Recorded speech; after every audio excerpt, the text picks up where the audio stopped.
संभाजीनगरात भाजप आणि ठाकरे कार्यकर्त्यांमध्ये राडा, तर भाजप कार्यकर्त्यांच्या अटकेसाठी दानवेंचं ठिय्या आंदोलन। आदित्य ठाकरेंच्या संभाजीनगर दौऱ्याला भाजपचा विरोध।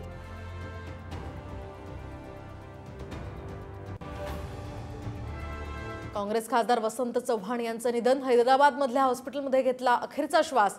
नांदेड जिल्ह्यावर शोककळा।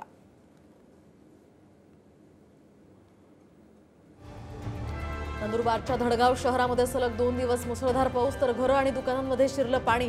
उदय या नदीला पूर आल्यामुळे धडगाव आणि तळोदा तालुक्यांचा संपर्क तुटला।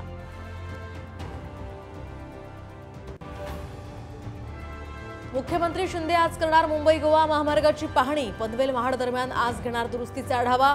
गणपतीपूर्वी रस्ता दुरुस्तीचे आदेश।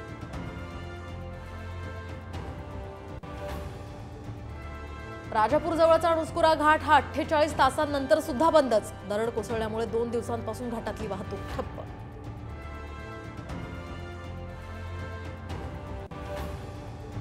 आणि मध्य रेल्वेची वाहतूक विस्कळीत, तर लातूर एक्सप्रेसमध्ये तांत्रिक बिघाड झाल्यामुळे लोकल गाड्या अर्धा तास उशिरा।